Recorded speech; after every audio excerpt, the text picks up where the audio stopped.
సభకు విచ్చేసిన ప్రజానీకానికి ఇంత ఎండలో కూడా మేము ఒక పిలుపు పిలుస్తూనే మీ పనులన్నీ వదిలిపెట్టుకుని వచ్చిన మీ అందరికీ మరియు ఎన్నో ఎన్నో పెద్ద కార్యాలు ఉన్నాయి మా అమ్మకు.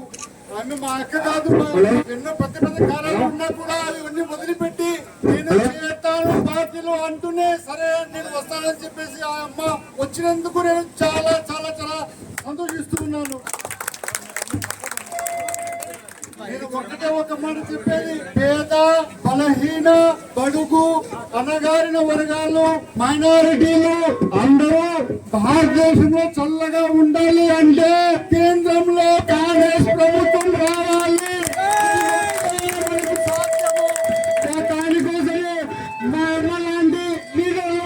అమ్మ శర్మిలమ్మను పార్లమెంట్ కు పంపించి అదే విధంగా ఎమ్మెల్యే అభ్యర్థిగా నాకు కూడా ఓటేసేసి మీరందరూ కాంగ్రెస్ పార్టీని గెలిపిస్తే మన కడప జిల్లాకే కాదు మన ఆంధ్రప్రదేశ్ కూడా ఒక మంచి పేరు, మంచి ఏ విధి విధానం కూడా తీసుకొచ్చి పెట్టదు మన శర్మిలమ్మ గారు. అదే విధంగా ఈ రోజు కేంద్రంలో సెంట్రల్ మినిస్టర్ కూడా మన శర్మిలమ్మ గారు కాబోతున్నారు. సెంట్రల్ మినిస్టర్ గారు అయితే మన రాష్ట్రానికి కానీ మన కడప జిల్లాకు కానీ సస్యశ్యామలంగా చేసుకునే విధంగా రాజశేఖర రెడ్డి సార్ లేని లోటును మళ్ళీ తీర్చుకునే విధంగా తీర్చిదిద్దే పరిస్థితి మనకందరికి వస్తుంది. ఈ విధంగా జరగాలంటే మీరందరూ హస్తం గుర్తు మీద ఓటేసి శర్మిలమ్మ గారిని గెలిపించాలని కోరుకుంటూ సైతం లెక్క చేయకుండా మీ పనులు మానుకొని మా కోసం మీరు సమయం చేసుకుని వచ్చారు. ప్రతి అక్కకు, ప్రతి చెల్లికి, ప్రతి అన్నకు, ప్రతి తమ్ముడు మీ రాజశేఖర రెడ్డి బిడ్డ శిరస్సు వంచి చేతులు జోడించి మనస్ఫూర్తిగా నమస్కరించుకుంటారు. ఈ రోజు ఫయాజ్ గారు కాంగ్రెస్ పార్టీలో చేరడం జరిగింది. చాలా సంతోషంగా ఉంది. మీ ఆశయాలకు అనుగుణంగా కాంగ్రెస్ పార్టీ నిలబడుతుందన్న, మీరు ధైర్యంగా ఉండండి. అమ్మా అన్న ఎన్నికలు వచ్చాయి అవునా? సోమవారం రోజు మీరు ఓటు వేయాలి అవునమ్మా? ఎంత ఇస్తారంట? 2, 3? అమ్మా నేను రాజశేఖర రెడ్డి బిడ్డను. డబ్బు పంచడానికి నా దగ్గర అవినీతి డబ్బు లేదు. అయినా కూడా నేను మీ రాజశేఖర రెడ్డి బిడ్డను కాబట్టి మీ అందరూ కాంగ్రెస్ పార్టీని ఆదరిస్తారు అని సంపూర్ణ నమ్మకం ఉంది రాజశేఖర రెడ్డి బిడ్డకు. ఎవరు డబ్బులు ఇచ్చినా తీసుకోండి అమ్మా, మీ డబ్బులే. ఎందుకంటే ప్రజల సొమ్ము, ఇసుక మాఫియా, మట్టి మాఫియా, ఇలాంటి లిక్కర్ మాఫియా ఇలా చేసి సంపాదించుకున్న డబ్బులే. ఎవరు డబ్బులు ఇచ్చినా తీసుకోండి. కానీ ఓటు వేసేటప్పుడు మాత్రం ఒకసారి మీ మనస్సాక్షిని అడగండి, ఎవరికి ఓటు వేయాలి, ఎందుకు ఓటు వేయాలి అని. మన రాష్ట్రం ఏర్పడి 10 సంవత్సరాలు అయిపోయింది. మొదటి 5 సంవత్సరాలు చంద్రబాబు గారు ముఖ్యమంత్రిగా ఉన్నారు. ఇప్పుడు 5 సంవత్సరాలు జగన్మోహన్ రెడ్డి గారు ముఖ్యమంత్రిగా ఉన్నారు. 10 సంవత్సరాలు అయినా కూడా ఇద్దరు వేరు వేరు పార్టీల నుంచి ముఖ్యమంత్రులుగా ఉన్నా కూడా ఈ రోజు వరకు కూడా ఆంధ్ర రాష్ట్రానికి ఒక రాజధాని లేదు. ఉందామా? మనకు రాజధాని ఉందా? చంద్రబాబు గారేమో అమరావతి రాజధాని చేస్తాను అన్నాడు, సింగపూర్ ను చేస్తాను అన్నాడు, 3D సినిమాలు చూపించాడు, ఆఖరికి అమరావతిని భ్రమరావతిని చేశాడు. అంతా ఒక భ్రమ చూపించాడు. ఒక్క పర్మనెంట్ బిల్డింగ్ కూడా కట్టలేదు చంద్రబాబు గారు. ఆ తర్వాత జగన్మోహన్ రెడ్డి గారు అధికారంలోకి వచ్చారు. జగన్మోహన్ రెడ్డి గారికి ఒక రాజధాని సరిపోలేదు, 3 కావాలి అన్నాడు. కొన్ని 3 ఒకటైనా కట్టాడా? వచ్చిందమ్మా రాజధాని? మన రాజధాని ఇది అని తలెత్తుకొని చెప్పడానికి ఈ రోజు ఒక రాజధాని కూడా లేదు మనకు కదా. పక్కన బెంగళూరు ఉంది, హైదరాబాద్ ఉంది, చెన్నై ఉంది. మనకేముందమ్మా? మనకేముంది తల్లి? చేతిలో చిప్ ఉంది, చేతిలో చిప్ ఉంది, నెత్తి మీద కుచ్చు టోపీ ఉంది. ఏం చేశారు చంద్రబాబు గారైనా జగన్మోహన్ రెడ్డి గారైనా? ఇలా ఒకటే కాదు తల్లి, మన బిడ్డలు ఉద్యోగాలు చేసుకునే స్థితి కూడా లేదు. ఈ రోజు రాజధానికి వెళ్లి ఉద్యోగాలు వెతుక్కునే స్థితి కూడా లేదు.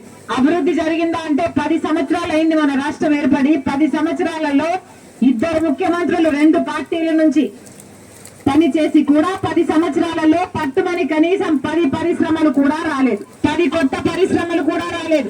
మరి అభివృద్ధి ఎట్లా జరుగుతుంది? బిడ్డలకు ఉద్యోగాలు ఎట్లా వస్తాయి? మనకు ప్రత్యేక హోదా వస్తే ఒక్కొక్క నియోజకవర్గానికి 50 పరిశ్రమలు వచ్చేవి. అలాంటిది చంద్రబాబు గారు ప్రత్యేక హోదాను బీజేపీ పార్టీకి తాకట్టు పెట్టారు.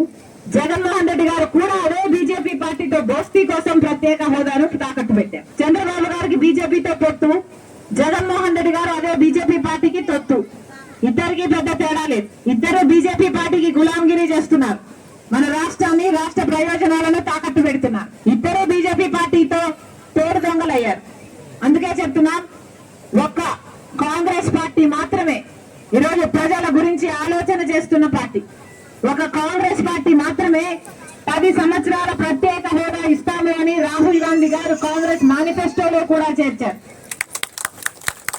ఒక కాంగ్రెస్ పార్టీ వస్తేనే మనకు ప్రత్యేక హోదా వస్తుంది, కాంగ్రెస్ పార్టీ వస్తేనే మనకు రాజధాని వస్తుంది, కాంగ్రెస్ పార్టీ వస్తేనే మన పోలవరం వస్తుంది, కడప స్టీల్ ఫ్యాక్టరీ వస్తుంది, మన రైతులకు రుణమాఫీ జరుగుతుంది, బిడ్డలకు ఉద్యోగాలు వస్తాయి. ఇవన్నీ ఒక కాంగ్రెస్ పార్టీ వల్ల మాత్రమే సాధ్యమవుతుంది. అందుకే చెప్తున్నాను, ఎన్నికలప్పుడు కాంగ్రెస్ పార్టీ పక్షాన నిలబడండి, కాంగ్రెస్ పార్టీని ఆదరించండి. మళ్ళొక్కసారి రాజశేఖర రెడ్డి బిడ్డ చెప్తుంది, ఈ రోజు ఎంపీ కడప ఎంపీ స్థానానికి రాజశేఖర రెడ్డి బిడ్డ పోటీ చేస్తుందమ్మా. రాజశేఖర రెడ్డిని మీరు ఆశీర్వదించారు.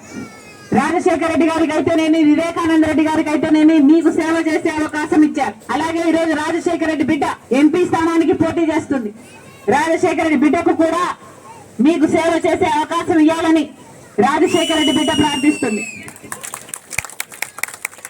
ఇంతమంది దగ్గరికి రాజశేఖర రెడ్డి బిడ్డ మీ ఆశీర్వాదం, మీ ఓటు అడగడానికే కాదు, మీ ప్రేమను, మీ అభిమానాన్ని కూడా రాజశేఖర రెడ్డి బిడ్డ అడుగుతుంది. ఎలాగైతే రాజశేఖర రెడ్డి గారు మీకు సేవ చేశారో, వివేకానంద రెడ్డి గారు మీకు అందుబాటులో ఉన్నారు, రాజశేఖర రెడ్డి బిడ్డ కూడా మీ ఎంపీగా మీకు సేవ చేయాలనుకుంటుంది, మీకు అందుబాటులో ఉండాలి అనుకుంటుంది.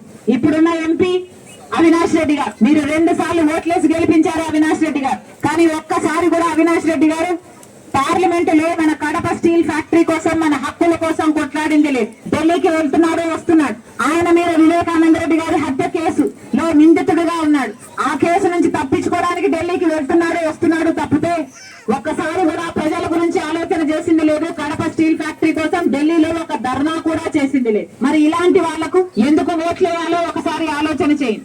వివేకానంద రెడ్డి గారు ఈ గడ్డ బిడ్డ, రాజశేఖర రెడ్డి గారి తమ్ముడు, 40 సంవత్సరాలు ఈ గడ్డకి, ఈ బిడ్డలకి సేవ చేసిన నాయకుడు. అలాంటిది వివేకానంద రెడ్డి గారు ఘోరంగా, క్రూరంగా గొడ్డలి ఓట్లకు బలైతే ఈ రోజు వరకు కూడా న్యాయం జరగలేదు. ఎందుకని?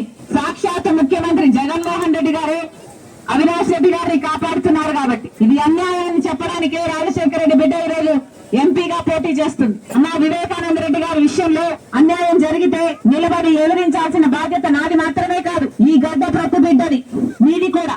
అందుకే కడప ఎంపీ ఎలక్షన్లకు న్యాయానికి, నేరానికి మధ్య జరుగుతున్న పోరాటం. ప్రజలందరూ న్యాయం వైపు నిలబడతారా, నేరం వైపు నిలబడతారా అని మన రాష్ట్రమే కాదు, దేశమే కాదు, ప్రపంచమంతా చూస్తుంది.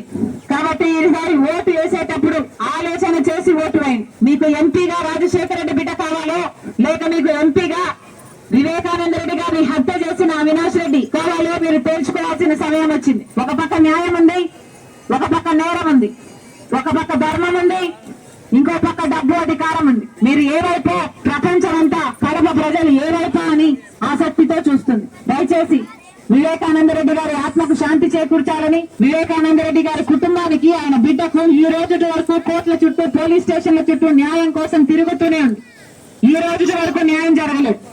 కాబట్టి కనీసం ప్రజాక్షేత్రంలో అయినా, ప్రజా కోర్టులోనైనా న్యాయం జరుగుతుందేమోనని రాజశేఖర రెడ్డి బిడ్డ, వివేకానంద రెడ్డి బిడ్డ కొంగు చాచి మిమ్మల్ని న్యాయం అడగడానికి వచ్చారు. దయచేసి న్యాయాన్ని గెలిపించమని, రాజశేఖర రెడ్డి గారి తమ్ముడు వివేకానంద రెడ్డి గారి ఆత్మకు శాంతి కలిగించాలని కాంగ్రెస్ పార్టీ తరఫున రాజశేఖర రెడ్డి బిడ్డ నిలబడింది. ఆశీర్వదిస్తారని మనస్ఫూర్తిగా విశ్వసిస్తుంది రాజశేఖర రెడ్డి బిడ్డ.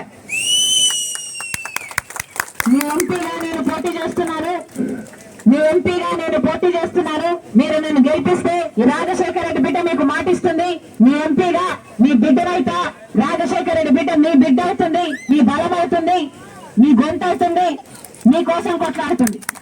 ఇక్కడే అవసరమైతే పార్లమెంట్ లో కూడా కొట్లాడుతుంది. మీరు ఆశీర్వదించండి, మీ ఎంపీగా రాజశేఖర రెడ్డి బిడ్డను దీవించండి. రాజశేఖర రెడ్డి బిడ్డ మాటిస్తుంది, ఈ గడ్డ మీదనే, మీ మధ్యనే బతుకుతుంది రాజశేఖర రెడ్డి బిడ్డ. ఈ గడ్డ బిడ్డలకే తన జీవితాన్ని అంకితం చేయడానికి సిద్ధంగా ఉంది రాజశేఖర రెడ్డి బిడ్డ. మనస్ఫూర్తిగా ఆశీర్వదించాలని రాజశేఖర రెడ్డి బిడ్డను ఎంపీగా. ఓకేనమ్మా? ఆశీర్వదించండి అమ్మా, ఆశీర్వదించండి అమ్మా, ఆశీర్వదించండి. హస్తం గుర్తు అమ్మా, ఆశీర్వదించండి. అలాగే ఎమ్మెల్యే అభ్యర్థిగా శ్రీరాములు నిలబడ్డారు కాంగ్రెస్ పార్టీ తరఫున. ఆశీర్వదించాలని, హస్తం గుర్తు మీద ఓటు వేయాలని మనస్ఫూర్తిగా ప్రార్థిస్తుంది రాజశేఖర రెడ్డి బిడ్డ.